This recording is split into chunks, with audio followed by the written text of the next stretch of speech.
Over 75 people have lost their lives in the state of Manipur over the past few weeks, especially after May 3rd when violence broke out in the state. The situation has been tense ever since, and even though there was some calm for a few days, violence has returned to Manipur, especially in the last few days ahead of the visit of Home Minister Amit Shah ji. And even as we speak, the Home Minister is in the state of Manipur trying to diffuse the situation and bring back calm and normalcy to the state of Manipur. But what exactly is happening in Manipur? And what are the origins of this conflict? Where, especially on one side, we have the Meiteis, who are Hindus living in the valley of Manipur, and the Kukis, who are predominantly Christians living in the hilly areas of Manipur. And what role are other factors like narcotics and illegal migration from across the border playing in terms of aggravating the situation and increasing the violence in the state of Manipur? Namaste, my name is Kamal Madi Shetty and you're watching Chiti Media, and today we are going to discuss all of these questions and much more with an expert of this region. We have a very special guest, Dr. Ankita Dutta ji, who is an assistant professor of Northeast Studies at the Center for Indic Studies at Indus University. Namaste Ankita ji, welcome to Chiti Media. Namaste, Kamalji. Thank you for that humble introductory note and the warm welcome. Looking forward for our conversation. Thank you. Thank you, Ankita ji, for joining us. It is always a delight to have you on our platform.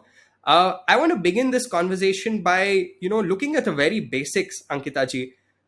What has been the situation in Manipur so far, especially from your visits to Ground Zero? Can you give us a little bit of details in terms of what kind of violence that has been going on in the last few weeks there? Yes, the raging violence in Manipur between the Hindu Meitei community and the Christian Kukis has still not reached a halt, and it's almost been a month now since the violence began on the 3rd of May 2023 when the infamous Peace March was organized by the pro Kuki All Tribal Students Union of Manipur to raise its grievances against the granting of scheduled tribe status to the Meiteis.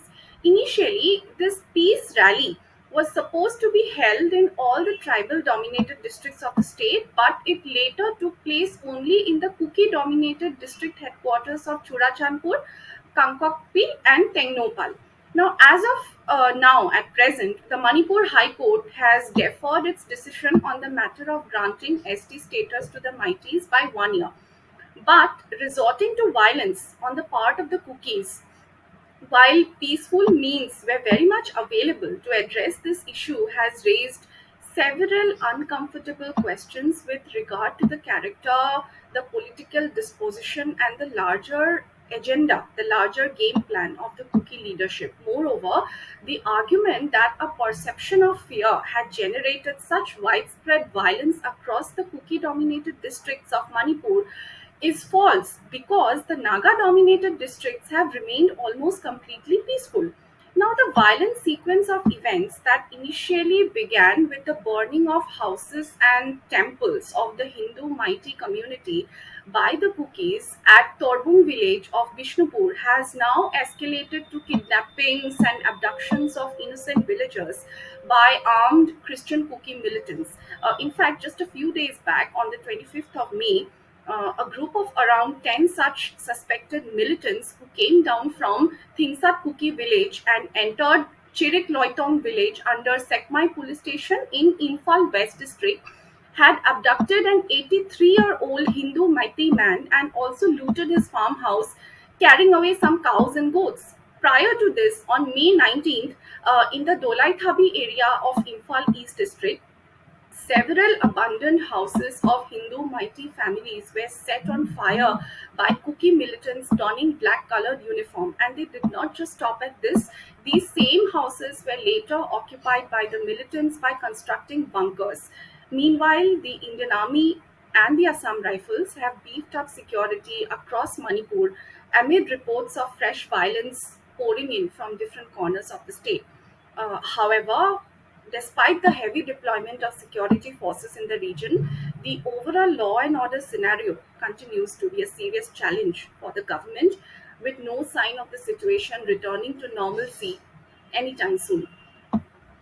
Those are all very important details that you've shared with us, Ankita ji, especially for us to understand the gravity of the situation and also get the bigger picture about understanding how the violence has played out in the state. But if we could take a step back, Ankita ji, and if you could also give us a little bit of a background in terms of this conflict itself, how did we get to the point where we are today? Yes, yes. In order to answer this question, we need to first have a holistic understanding of the population composition of Manipur. Uh, Right. Now, there are three most important ethnic groups inhabiting present day Manipur. They are the valley based Hindu Meitei community and the Pangals or Manipuri Muslims. Then the hill based, predominantly Christian Naga communities and the Kukis. The Kukis are relatively smaller in number. The northern hills of Manipur are the main bastion of the Tangkhul Nagas, and the southern hills are populated by the Chintukis, the Zomis, and the Mizos. There is also a significant population of those who might not be knowing of Tamil Hindus residing in the Indo Myanmar border town of Moreh in Manipur's Chandel district. So, the hills of Manipur are largely Christian, unlike the valley. At present, Christianity is the second fastest growing religion in Manipur, accounting for about 47% of the total population. In fact, Christianity has been making inroads among a significant section of the Hindu Meitei community here since the early 2000s, mainly as a result of the proselytization endeavors of the Naga and the Kuki pastors from the hills. Now, coming to the ongoing violence, it initially began when several cookie organizations had called for a 12-hour total shutdown in protest against the state government's decision to carry out a survey on reserved and protected forest areas and wetlands under the Green Manipur campaign, largely inhabited by the Kuki community, including the Kuki Chin migrants from Myanmar. These areas, that is the reserved and protected forest areas of Manipur, they are the hotspots of illegal poppy cultivation. And interestingly, the timing of these protests coincided with the visit of Chief Minister N. Biren Singh to Churachandpur, which is a Kuki dominated district. It was on the 3rd of May that the Atsum is the All Tribal Students Union of Manipur, a predominantly Christian body comprising of various Naga and Kuki organizations. It had called for a tribal solidarity march in Churachandpur district to oppose the demand for the inclusion of the Meiteis in the scheduled tribes category.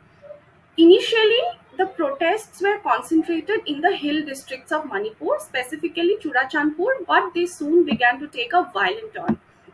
Violent turn in the sense hateful and provocative messages against the mighty Hindus began to circulate in social media, which led to the suspension of mobile internet services, imposition of night curfew, and Section 144 in several places of the state.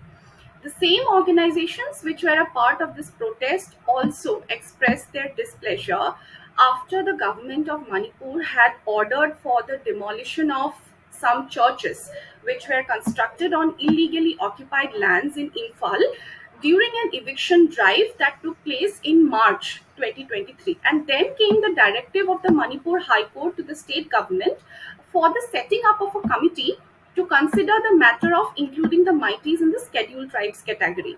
But in the protest rallies that were being carried out against this directive of the High Court, the protesters were seen raising hateful slogans against the Hindus of the valley while carrying sophisticated arms and weapons such as AK 47. So, certain genuine questions arose later, like who were these armed protesters in reality? Were common Kuki civilians assisted by militants in their war against the Hindus of the valley? In fact, just a few days before this violence, a banned militant outfit, the KIA, that is the Kuki Independent Army, led by its commander in chief, had looted a huge cache of arms and ammunitions from a designated camp at Chongkuzo village in Churachandpur. So, the way things have panned out, we certainly cannot rule out the possibility of an outside hand in these protests. Shops owned by Hindu mighty families were mercilessly looted and destroyed by armed Christian Kuki militants in different areas of Bishnupur and Churachandpur districts. The Christian Kuki outfits that led the protest movement also burned down the houses and temples of the Hindu Meiteis in the districts of Kakching, Churachandpur, Tengnopal, Bishnupur, Kangpokpi, and Imphal West through a series of what I would say well planned attacks. A 200-year-old Shiva temple was mercilessly razed and its murti was very badly desecrated at a place called Kobru Lekha in the Kuki dominated Kangpokpi district. Another temple of Eputho Pakhangba was vandalized. It was destroyed by a violent Kuki mob at a place called Thingamphai Meitei Lekai in Churachandpur district, mainly in retaliation for the demolition of all the illegally constructed churches in the Imphal Valley by the government. In the past as well, there have been several such instances in the hill districts of Manipur when the construction of Hindu temples had to be stalled all of a sudden because of vehement resistance by the church and its affiliated organizations, including the militant groups. And it has been very, very unfortunate that the administration has more often than not turned a blind eye to such cases of atrocities against Hindus and Hindu religious places of worship in the Northeast because the churches here are more akin to political institutions than religious or sacred places, and it has been a well coordinated long term strategy of the missionaries to destroy every trace of the Hindu civilization and culture from the Northeast. We see a repeat of the same story again in Manipur. And because of this unending violence, Hindus of the valley have been forced to leave their homes to other safer Hindu dominated areas like Moirang and Saiton, besides the capital city of Imphal, and as well as the southern districts of Assam in the Barak Valley to escape the terror. Several towns in Manipur, such as Moirang, Kwata, Ningthokhong, Kumbi, they are still lodging thousands of displaced people who have been evacuated from the Kuki dominated areas. And before concluding this, I would like to make an important point which we must not forget. Since I'm talking about the background of this conflict, that is, most militant groups of the Northeast are sponsored both overtly and covertly by the church. They provide extensive help to the Kuki missionaries for constructing churches at several strategic locations in the border areas of Manipur because their larger objective is that during crisis times such as these, the same churches can be used as safe hideouts for the militants. So, these militant groups are always at the forefront of suppressing at gunpoint any opposition by the mighty Hindus against Christian conversions in the valley area. Absolutely, Ankita ji, and I remember looking at the visuals back a few weeks back when the violence first erupted, and the scenes that we saw, it almost felt like a different country, right? Like the kind of smoke that was emanating from the city. There was chaos. There were homes that were being attacked. Even in Imphal, the capital of Manipur, there was I think a Y20 meeting that was supposed to happen at that point of time, which got cancelled. And I had the opportunity to see some first-hand videos and photos as well. And clearly, the situation was very grim. And like you said, there is a clear targeting of Hindu temples. So it is not like religion is out of this conflict. It is very much in the middle of it, Yeah, because yes, there's a very much. concerted effort to do that. But Ankita ji, when you look at some of the narratives around, what is happening in Manipur, lot of times, one would be under the impression that the opposite is happening. People are claim that the Indian state is going after tribals, which is absolutely not the case if we actually look at the facts on the ground. So, can you also take us through some of this kind of narratives and propaganda that is being peddled about Manipur? Yeah, yes, true. Yes, there is actually an entire nexus of intellectuals, so called intellectuals, politicians, and the bureaucracy responsible for the escalation of this ongoing violence in Manipur. Their long term plan has always been to convert the Hindu land of Manipur into Manipur for Christ. Similar on the lines of the motto of Nagaland for Christ of the NSCN, that is the National Socialist Council of Nagaland. But unfortunately, we do not yet see many media platforms covering these real issues. Rather, it has been seen that the propaganda buttons are at continuous work spreading fake news on the Manipur violence, that the government is targeting poor tribals, mainly poor Kuki families, through its eviction drives. In fact, on the 10th of March 2023, I mentioned about this rally. A rally was organized by the All Christian KSO. KSO is the Kuki Students Organization. This rally was organized in the Kuki dominated districts of Manipur, defying Section 144 of the CRPC. Uh, Blessed by a corrupt mafia of so called intellectuals, the KSO later even appealed to the PMO to bring the eviction drive to an immediate halt. However, the truth is that this eviction drive was a part of the policy of the government of Manipur to protect the dwindling reserved and protected forest areas of Manipur, most of which are still considered as sacred as per the mighty Hindu belief system. But the power of propaganda worked very well this time too. And the truth was hushed up, and something else was being projected as the so called truth. Recently, a press statement was issued by 10 Kuki MLAs in which they claimed that the violence was unleashed by the Meiteis, by the majority Meitei community of Manipur upon the Kuki Mizo Zomi tribal groups, and it has been tacitly supported by the government of Manipur. So, the political aspiration of separation from Manipur, harbored by these communities since a long time, is now being used by the Kuki political leaders to seek a separate administration for themselves under the Constitution of India, and certain bitter realities behind the eviction drive that initially began in the year 2017. So it began in the year 2017. This is not new. So this also need to be taken into account here. Because of increasing deforestation in the hill areas of Manipur, irregular rainfall, flash floods, and droughts have become very common in several regions of the state. So it was very important that such issues had to be addressed by the government, keeping in mind the aims and objectives of disaster management, because these are eco-sensitive zones. So this delicate scenario has been further worsened in the recent times due to rampant poppy cultivation for nourishing the multi-billion dollar drug cartels, because smuggling of drugs and narcotic substances from the infamous Golden Triangle and through the India Myanmar international border in Manipur and Mizoram has been one of the main reasons behind the continuing insurgency in the northeast. Right. Absolutely, Ankita ji. And I think that is also, leads me to my other question about the role of narcotics actually in all of this. How has that happened? Because this region, especially, has been seeing, attempts to spread narcotics, especially trade in narcotics illegally, and a lot of other illegal activities around narco sort of economy Yes, there. So how has that also impacted this? yes, yeah.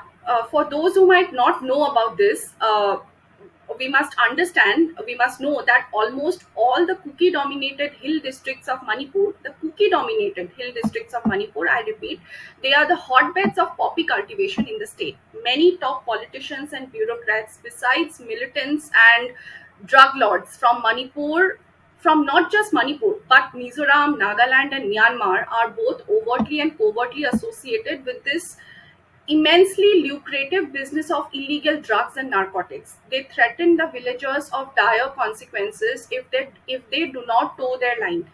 The problem began uh, when this year, because of the government crackdown and the eviction drives, the poppy could not be successfully harvested. So, as a result of this, the poppy cultivators suffered huge financial losses. So, the drug mafia soon began to feel the heat. Eviction of the land encroachers, mostly the cookies, from the forest lands only added to their troubles. And interestingly, most of the poppy cultivators and others associated with them in this drug business in the border districts of Churachandpur, Kangpokpi, and Tengnopal, they are people exclusively from the Kuki Chin Mizo communities. Although insurgent organizations such as the KNA, that is the Kuki National Army, and the Zomi Revolutionary Army, etc., they are under a suspension of operation agreement with the government of India and the government of Manipur since 2008. But there have been many instances when the surrendered militants have not adhered to their terms and conditions. And most importantly, because of this SOO, the suspension of operations agreement, they can move freely across the international border between India and Myanmar in Manipur. The active involvement of these terrorist groups in funding the cultivation of poppy and drug trafficking have led the government of Manipur to unilaterally break the SOO. And in several border villages of Churachandpur and Kangpokpi districts, it seems as if the central paramilitary forces have failed the common people. There is a significant section of Nepali Hindu population as well in certain pockets of these hill districts. But it seems that the Kuki insurgents, who are mostly from Myanmar, they are on a spree to eliminate them from their own lands and villages and then capture all these lands for the cultivation of poppy. Right, and I think the SO has also been in the news. I mean, it's very easy for a lot of people to just criticize the government that did Yes, it took that decision on the SO. But I think understanding the background that you've just given us is actually important to understand why that decision was taken. And Ankita ji, I mean, you've spoken about various factors, but there is a clear hill and valley divide here, which seems to be at the heart of the conflict in Manipur. People living in the valley who are Meitei Hindus, and the hills. Of course, there are several groups living. There are several social groups living in the hills, but especially this conflict is there is a hill and valley divide. So why and what is the origin of that? yes. Huh. So the hill areas of Manipur, as I have said, they are inhabited by the Christian communities, the Nagas and the Kukis. But most importantly, these areas, the hill areas, they are protected as tribal lands via several laws which strictly prohibit outsiders, including the mighty Hindus of the Imphal Valley, from buying land and from settling there. So now, how did this difference of administration originate in the first place? Now, for this, we have to go back uh, to 1947.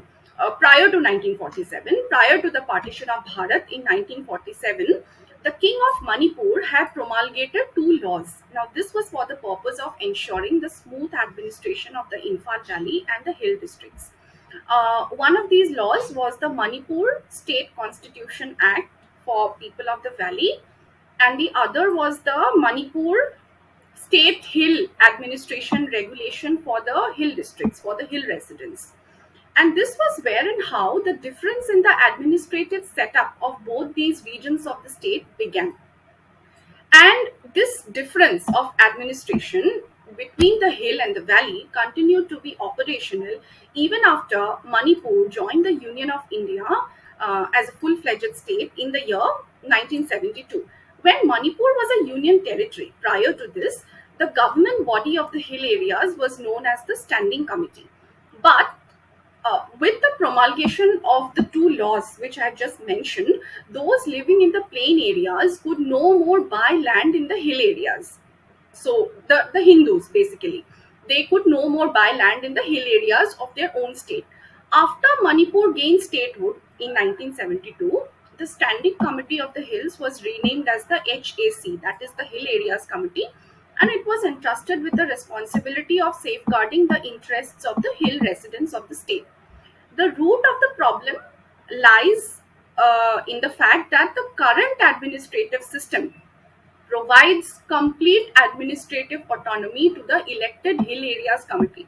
So the hill residents of Manipur, who are by and large Christian, they have their own share of freedom everywhere in the state with respect to land and resources, unlike the Hindus of the valley. So, if included in the scheduled tribes list, the mighty Hindus will be able to purchase land in the hill areas of Manipur inhabited by the Christian Nagas and the Kukis. And at present, under the present conditions, the mighties cannot buy land in almost 90% of the state's territory. But the reverse is possible, as I just mentioned. That means the Christians can come and settle in the Imphal Valley at any time and they can also buy land.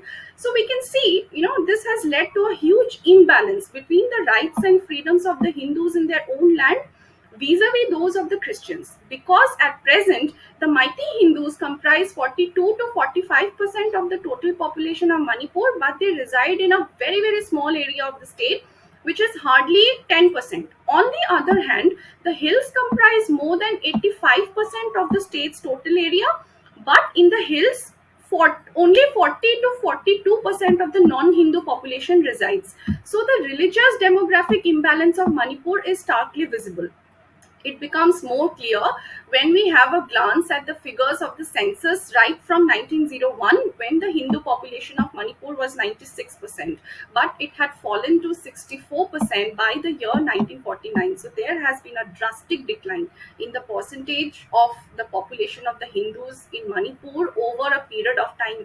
And as per the last census, the census data of 2011, Hindus comprised 41.3% of the total population of Manipur, which was far below 50%. So when we look at these trends, it can be safely assumed that in the forthcoming years as well, the Hindu population of Manipur is all set to decline. But the population of other religious communities, that is, the Muslims and the Christians both, is continually on the rise.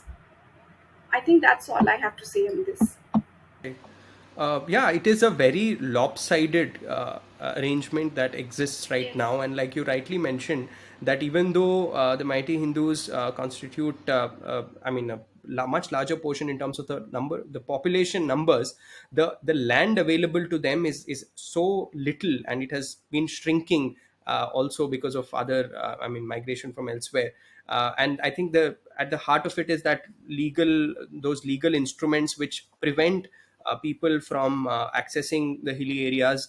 And I think that's a very lopsided arrangement, but yet you see that a lot of times Christian in that region, especially Christian cookies, will allege that the Métis have all centralized power, and they hold power, they only work for them. Who really holds the power? Is that the case? Yeah, it would be, I think, wrong to think. It would be wrong to say that the mighty Hindus, they claim they exercise exclusive privilege over. They have exclusive privilege over the political power of the state. Only the mighties. No, this is something which is wrong, because if we look back into the history of Manipur, since the time it attained statehood in the year 1972, the first chief minister of Manipur was a Manipuri Muslim. His name was Muhammad Alimuddin. And this was at a time when Muslims constituted less than 8% of the state's total population. And Muhammad Alimuddin, the Manipuri Muslim chief minister, served twice as the chief minister of Manipur. The next chief minister was a tribal leader whose name was Young Maso Shaiza, and he also served as the CM of the state twice in his capacity. Also, the longest serving chief minister of Manipur till date happens to be a tribal leader whose name is Sri Rishang Keshing. The first speaker of the Manipur Legislative Assembly also was from the Kuki community. His name was Sri T.C. Tiangkham. And further, with respect to the hill valley ratio of the number of reserved and unreserved seats in the Manipur Legislative Assembly, if we see, there are a total of 40 unreserved seats in the Imphal Valley, which is the main bastion of the Manipuri Hindus. There is one seat in the Kangpokpi Hills district. So any citizen of India can contest from these 41 unreserved seats put together. But the number of reserved assembly seats is 19, which are exclusively meant to be contested by the Christian Nagas and the Kukis. Moreover, if we also look at the data with regard to the government of Manipur's budget allocation for the valley and the hills over the past few years, the hill areas of Manipur, with a population of 42.83%, they have received 45.75% developmental funds in the financial year 2020-2021. And most importantly, this budget allocation for the Christian majority hill districts has been made by the current BJP government itself, headed by N. Biren Singh, who is a mighty Hindu himself. So, the oft repeated argument that the tribal dominated Christian hill districts of Manipur have always been at the losing side, at the receiving end in terms of allotment of funds, This is something which is completely false. It is a manufactured narrative. And also, it is more important, I think, we look into the larger aspect of the utilization of these funds, like why the hill areas still continue to remain underdeveloped, like whether the funds are properly utilized for the respective developmental purposes they are being allotted, or are they being siphoned off to the insurgents active in the hill districts. So these are important questions that we need to address. But yes, whatever the case might be, the fact of the matter is that there has been no discrimination against the hill residents of Manipur from the side of the government in terms of development related policies and programs. Absolutely. I think from economic resources to political influence, there has been so much that has been done for the communities in the hills, and in many ways, I think these such narratives are meant to inflame tensions, and it's more of a political propaganda that keeps that flame going for them to have that kind of an anti. Meitei and anti-Hindu politics, and we'll come to some of the demands that they have been raising. But there is also another issue, which especially in the last few weeks, which has been in the news, which is following the High Court order. About Meiteis getting the ST status. It was an order by the judiciary, not the Manipur government. But that was also taken up as an issue, and that was used as an excuse for a lot of violence as well. So can you tell us about the the issue of the ST status?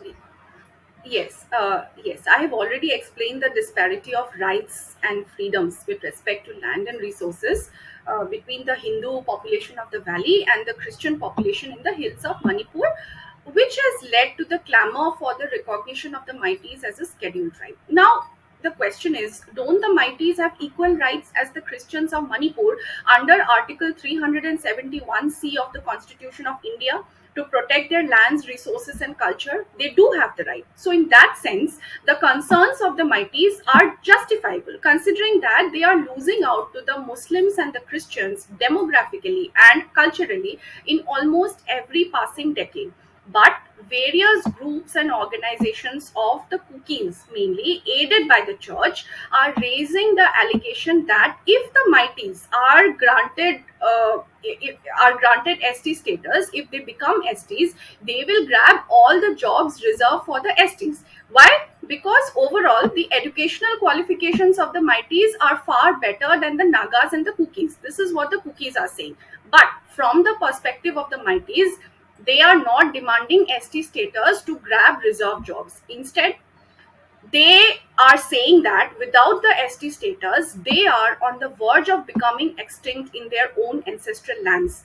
For them, it is more about saving their lands, culture, and civilization, which are under constant threat from illegal immigrants. So, the grievances of the Meiteis are to a large extent true, because when we see the changing population patterns, especially in the southern and the easternmost border districts of Manipur, there has been an abnormal surge of the population, which stinks of something else going on, and it just cannot merely be attributed to an increase in the natural birth rates. There has been an exponential increase, I would say, in the percentage of population of the Christians in several Kuki dominated hill districts of Manipur over the past few decades. In fact, the Christian population of Manipur had surged from 34.2% in the year 2001 to 40.88% in 2011. So, in no way can this massive population growth be justified only on the basis of high rates of fertility. In the recent times, the problem has become more complex because of the contestation over who are the indigenous people of Manipur, the Meiteis or the Kukis. Now, when you ask me this question, the controversy around the ST status to the Meiteis. Now, I would like to mention here one important fact, that before the partition of India in 1947 and Manipur's merger with the Union of India in 1972, the Meiteis were recorded in history textbooks as a tribe. So, in this context, the demand for scheduled tribe status by the Meiteis is not anything new. Even if we look at the writings of colonial era of several British officials such as Gordon, Pemberton, McCollum, etc., we can find that the Meiteis were often directly or indirectly referred to as tribals. Even during the post independence era, as well, anthropologists had recognized the Meiteis as tribal Hindus of the Northeast. There is one famous Meitei writer, Sanjay Bam Jugeshwar Singh, who has argued that as per the census records of the years 1891, 1901, and till 1931, the Meiteis were classified as a scheduled tribe.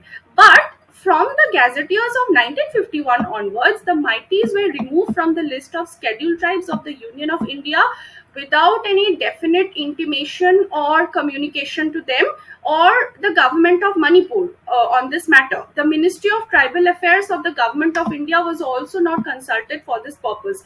And this issue has generated heated debates and discussions everywhere, especially with regard to the question of who really in the Northeast have been the primary beneficiaries of the government's reservation policy, and do they really deserve it? Can the Christians be termed as a minority community here? In other words, I mean to say, who are the real minorities in the Northeast?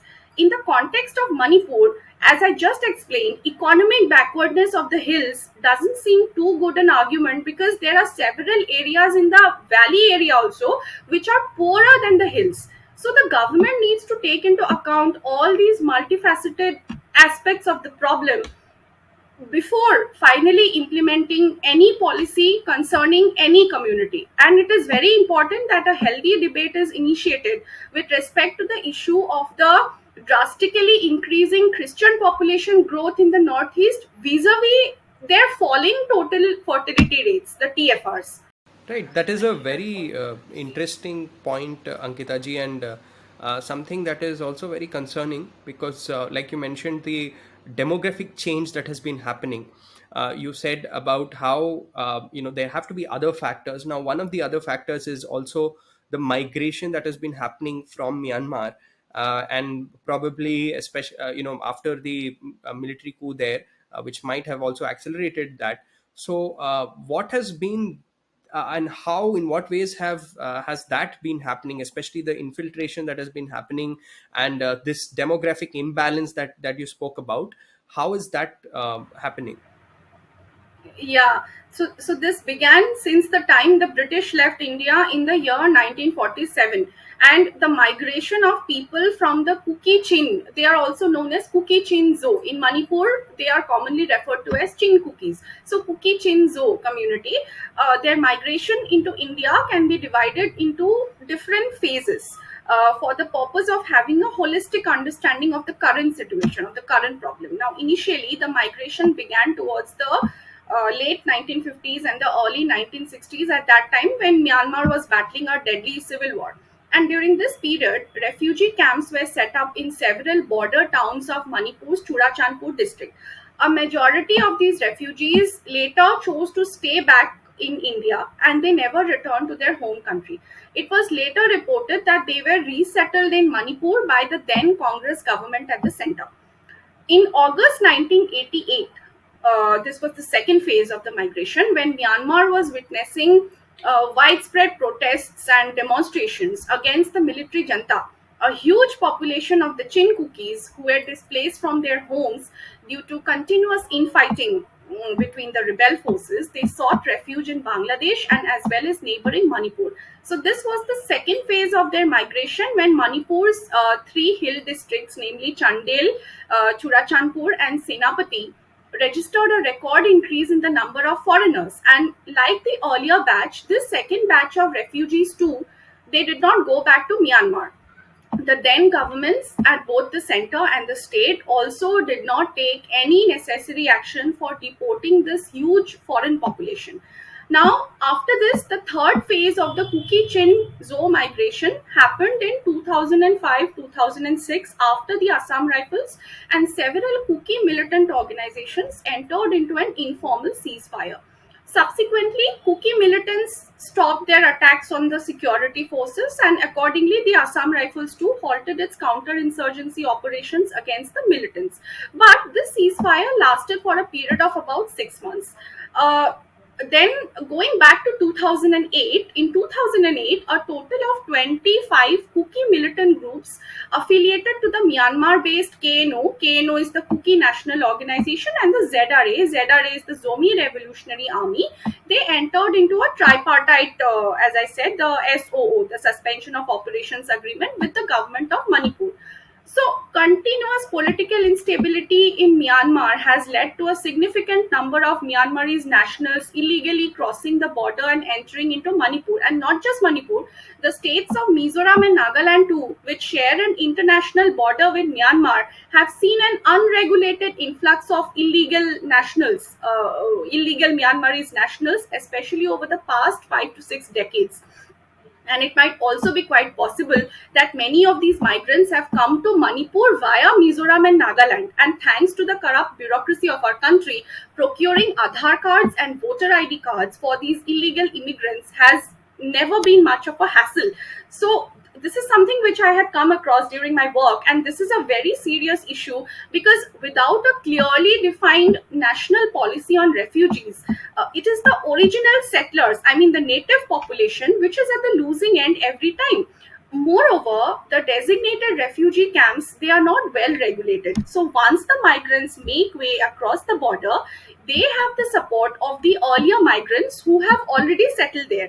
And this eventually not only helps them in availing documents as a proof of their Indian citizenship, but in due course of time, they also are able to join the government services. So, which in turn has created a situation of lessening of the opportunities for the local population in terms of jobs and businesses. Absolutely, and I think to make matters worse, I think are the activities of the Christian missionaries who are facilitating and inflaming these conflicts, because there clearly seems to be an angle of the Christian missionaries here, especially as far as what you said earlier on, which is with respect to the attacks on Hindu temples and attacks on Hindus, very targeted attacks. So this conflict, between the Hindu Meiteis on one side and Kuki Christians on the other side. Why do you think also more generally the rest of the country needs to understand this, and especially the role of Christian missionaries here? Yes, yeah. So I just explained the unabated migration of the cookies to Manipur from across the international border with Myanmar. This is a very serious issue that needs to be resolved at the earliest with the right political will. Now, the first I'll talk here about the cookies. So now the cookies, they are a migrant community. They are a nomadic community, and their primary mode of survival is shifting cultivation. It is based on the shifting mode of cultivation.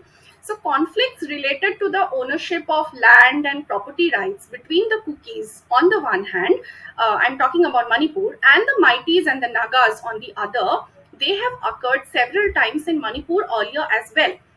Ethnic cleansing of the Rongmei Naga community and the Tamil Hindus from More in the year 1995, it was a pre-planned agenda of the Kukis, primarily with the objective of increasing their presence in the area, both socio-politically and culturally. Now, earlier, the Nagas used to be the main resident community along several areas of the highway that connects More with Imphal. But today, there is hardly any Naga population left in More. The Tamil Hindus of More, they have been the victims of extortion in the hands of the Kuki militants belonging to the KNA, that is the Kuki National Army. Most importantly, these conflicts have not just remained confined to Manipur alone. The states of Assam and Tripura have also been witness to such conflicts in the past. The unabated immigration of the Kuki Chins from Myanmar has led to the ethnic cleansing of several native communities from many areas of these states. The Jampui Hills of Tripura, in fact, is a very good example of this. This area of Tripura, Jampui Hills, has become completely Christian majority at present.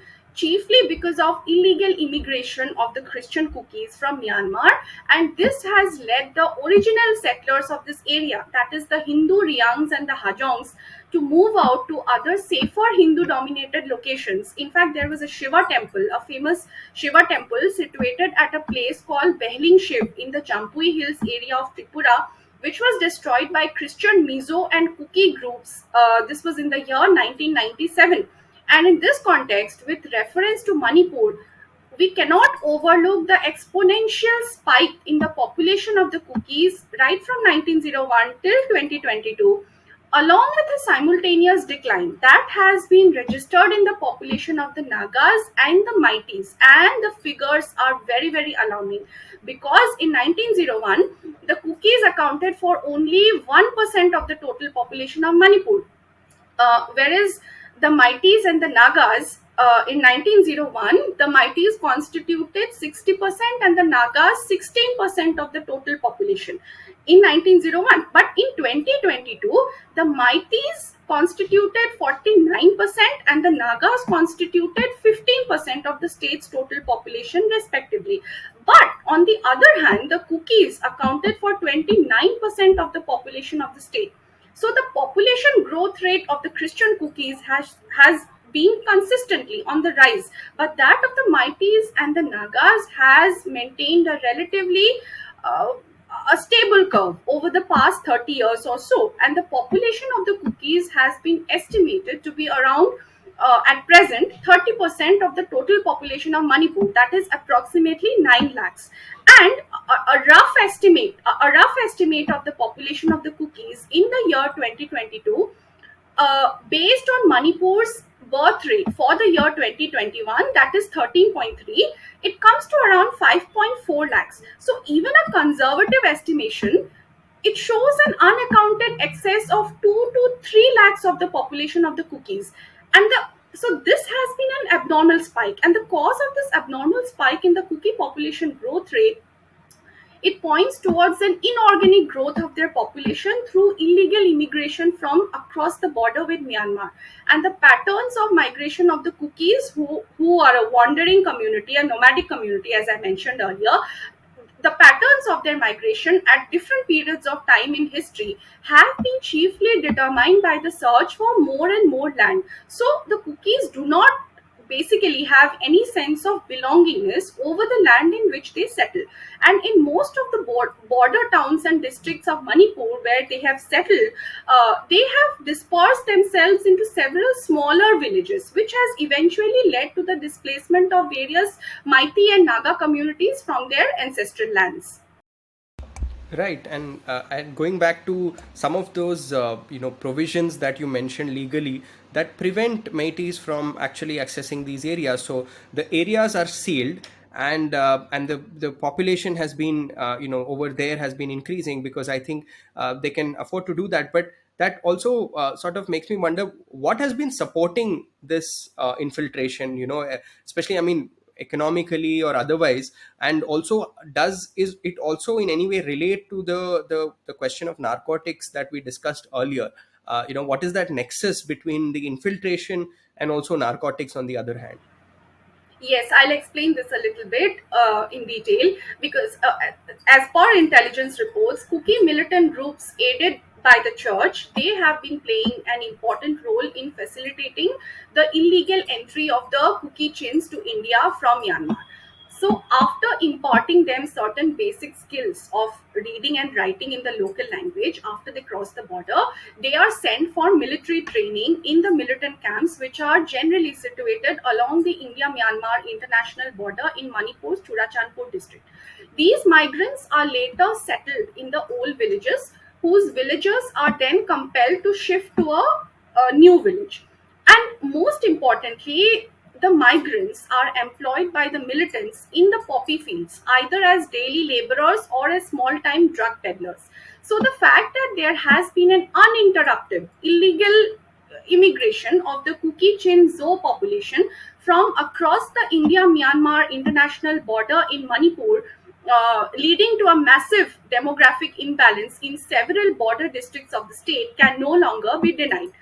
Census data from the year 1961 till the year 2011 clearly shows an abnormal increase in the number of new villages and new settlements that have sprung up in the Kuki dominated districts of Manipur, such as Kangpokpi and Churachandpur. And especially the number of new settlements in some of the reserved and protected forest areas of these districts has increased manifold.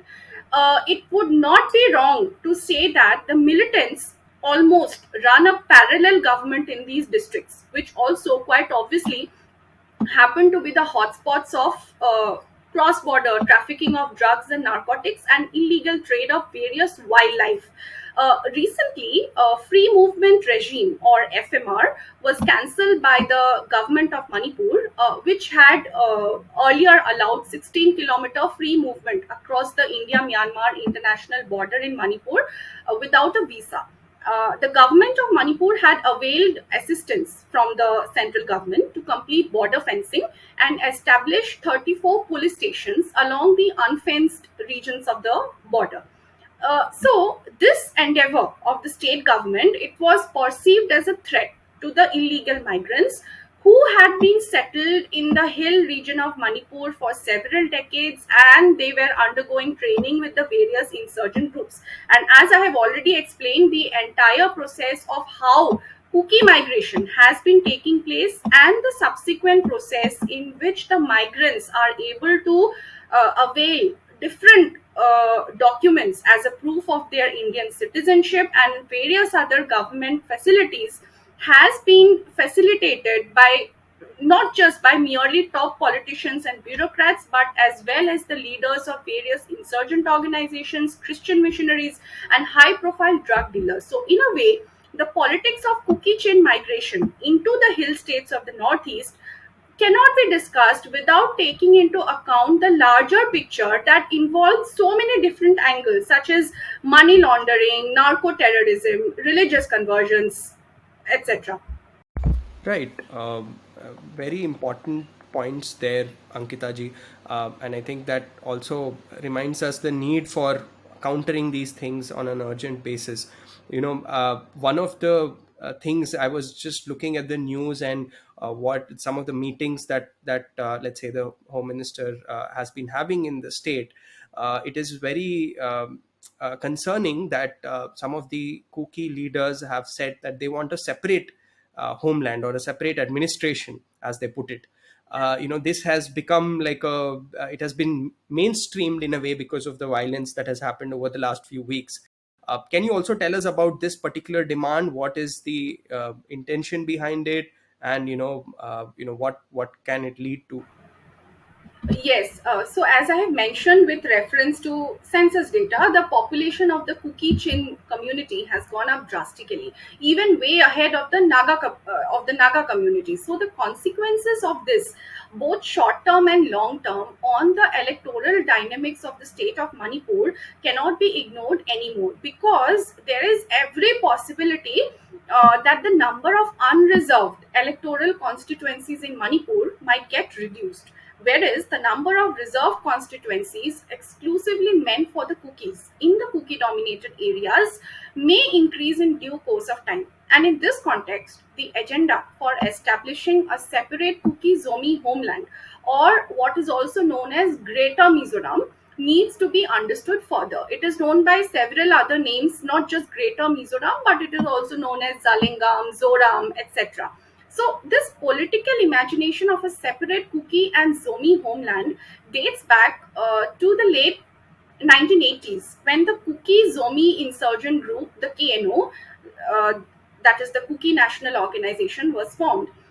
The outbreak of the recent violence in Manipur has seen the resurfacing of the demand for a separate cookie administration, as I was mentioning a few minutes back. So, the idea of a separate cookie zomi homeland, it has emerged from the belief that the hill areas of Manipur adjoining Mizoram is inhabited by the Zo community, who share affinity of ancestry, religious traditions, and cultural belief systems with the Mizos. And in this regard, we must also not forget that the Mizo National Front, MNF, to which the current Chief Minister of Mizoram, Zoram Thanga, is affiliated, It fought for an independent Greater Mizoram that eventually ended in bloodshed in 1984. And the recent declaration by the 10 Kuki MLAs of Manipur demanding a separate administrative arrangement and eventual separation from Manipur is nothing but a step forward in somehow realizing their separate political aspiration of a Christian Zone nation. Both the KNO, the Kuki National Organization, and the ZRA or the Zomi Revolutionary Army, they also seek self-determination for the Kuki Chin Zo people in the form of in the form of a definite territory which would pass through Manipur, Nagaland, Mizoram, Assam, Bangladesh, and Myanmar.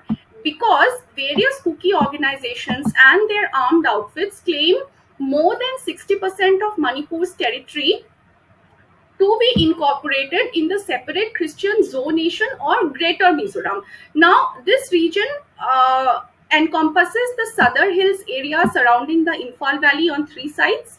It also includes the Kuki-dominated district of Churachandpur, Chandel district, which has a mix of Kuki and Naga populations, and even a few parts of the Naga-dominated Tamenglong and Ukhrul districts. The entire state of Mizoram is also included as a part of this imagined Kuki homeland, and besides, it also includes the CHT, the Chittagong Hill Tracts area of Bangladesh, and the Chin and Sagaing divisions of Myanmar. Now, according to the Kuki Zomi separate homeland narrative, those areas of the northeast which are inhabited by the Kuki Chin Zo community are not yet a part of the Indian Union.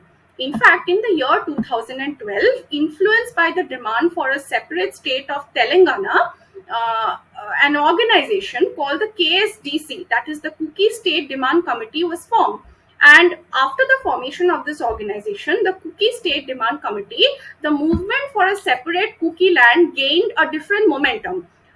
And most of the strikes, chakka bands, economic blockades, which are declared with the objective of basically harassing the Hindus of the Imphal Valley by not permitting goods enter the Imphal Valley, they have been a regular affair on the part of this organization, the KSDC, that is the Kuki State Demand Committee. So the Hindu Meiteis have always been on the losing side.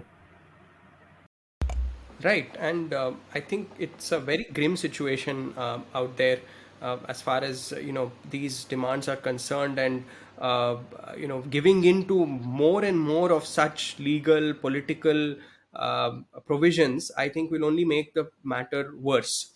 Uh, which also brings me to my other question, Ankita ji, is how do you see a way out? Because clearly there are so many layers of issues here, from, let's say, the lopsided arrangements, the legal arrangements, the political arrangements, to illegal migration, to the problem of narcotics, as well as, of course, to top it all of this, the very clearly anti-Hindu narratives that are also pushed by some of these groups. So how do you see the way out, and could you also share any potential solutions that might help in rectifying these problems? Yes, it's very important to ensure first of all that the violence does not escalate anymore, because the losses in terms of lives and property have already been huge, and for this the government must open dialogue and negotiations with all the stakeholders. There have been a few very rare incidents of the cookies and the mighties helping one another in this situation of crisis in the Imphal Valley that have also come forward. So, this approach of resolving conflicts needs to be encouraged further. The common people, especially in the Imphal Valley, it's very important that they once again feel a sense of safety and security whenever they are resettled. They should be provided full security cover, because the danger is and the dangers will always be persistent. And adequate compensation also must be provided by the government to all the affected families, besides, of course, ensuring medical facilities and other appropriate relief and rehabilitation measures for ensuring overall social and political stability in Manipur. But most importantly, the government of India, without wasting further time, must complete border fencing along the India Myanmar international border in Churachandpur district so that the cross border movement of people from Myanmar can be strictly regulated. And this can be done through proper dialogue, discussions, and negotiations between the government of India and the government of Myanmar. And in this regard, a well planned, a well chalked out policy on refugees also needs to be formulated. See, political instability, ethnic conflict, or any other form of economic crisis, they can never be a ground for the justification of illegal immigration of people from one country to another. In fact, Assam is a very good example of how areas which undergo a massive demographic change also subsequently become witness to violent conflicts, increasing rates of crime, and various other illegal activities. So, just like in Assam, a National Register of Citizens (NRC), an error free National Register of Citizens, has become the need of the hour in Manipur as well to detect illegal nationals, foreigners residing illegally in the state, and in order to confirm the legal validity of the documents that have already been procured by them to prove their Indian citizenship, a special drive can be started by the government in this regard. With the assistance and cooperation of various local organizations of the Meiteis and the Nagas as well. Like, who helps these migrants cross over the border? Those people are the main culprits who should be immediately brought to the book. And as an immediate measure, the government, on its part, can order a full-fledged judicial inquiry on this entire episode of violence under the chairmanship of possibly a senior judge of the Supreme Court of India. And it is also very much necessary that the government of India, under the Union Home Ministry, abrogates the SOO, the Suspension of Operations Pact with the Kuki militant outfits, because this pact has permitted our security forces to put an end to their counter-insurgency operations against the militants. So the militants are now to be seen roaming around freely with arms. And this is a very important factor behind the recurring episodes of violence in Manipur, not only against common civilians but as well as against our army, police, and paramilitary forces. The demand for regional or territorial autonomy, as I just mentioned, in the form of a separate Kuki land, it should be reviewed and investigated thoroughly, as it poses a serious threat to India's national security.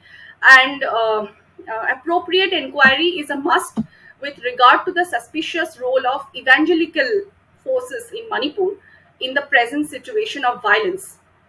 And lastly, the land laws in Manipur with respect to the hill and the valley areas, they must be reframed. They must be reframed, the land laws, keeping in mind the best interests of all the three communities, that is the Meiteis, the Nagas, and the Kukis. And lastly, it is important to create awareness in the rest of India by the academia about the complexities of the northeastern region as a whole and the major problem that has been afflicting this region since a long time now. The major problem, that is the continuous decline of the Hindu population. We need continuous intellectual and academic support to bring out these truths into the public domain. I think that's all I have to Absolutely, say. absolutely, Ankita ji. And I think there are many important aspects that you've raised. From the legal provisions like the land laws, some of which might have been brought in by good intentions, but they have to be reviewed and they have to be seen in the context of the reality that exists out there. Because many of such things have been exploited by groups and people who are almost hell bent on pushing separatism, militancy, and essentially ideas that go against the civilizational unity of Bharat. And at a policy level, you pointed to many important things that need to be done. And I think this all of the violence that we've seen in the last few weeks reminds us of the importance of ensuring border control, of guarding against demographic changes, and preventing conversions by Christian missionaries and others, and also other problems like countering narcotics. So clearly, there is a need for a multi-dimensional response to this. It is much more than just a small, a quick fix is not going to happen. It has to be a multi-dimensional response, and most of all, like you said, at the very end, the rest of India really has to pay attention to what's happening in Manipur as in every other part of Bharat, because no matter how distant it might seem, from Andhra Pradesh to Assam, from Maharashtra to Manipur, there are the challenges that our civilization faces are actually very similar, and also need a collective awareness in order to have a collective response. Thank you so much, Ankita ji, for enlightening us with the very important details regarding what's happening in Manipur. I think this has been a very enriching conversation, and there's a lot of insights that you've shared with us, as always, that you've done on Chitti Media. Thank you so much. Thank you. Thank you so much, Kamalji. Looking forward for more such conversations. Thank you. Thank you, Ankita ji. And viewers, please do let us know what you think in the comment section, and we'll be back with another such conversation. Till then, take care. Namaskar.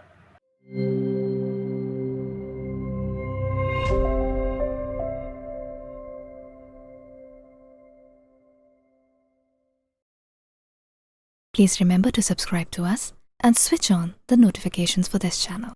For our other social media links, more content, and to support our work, please visit citti.net. Dhanyavad. Namaskar.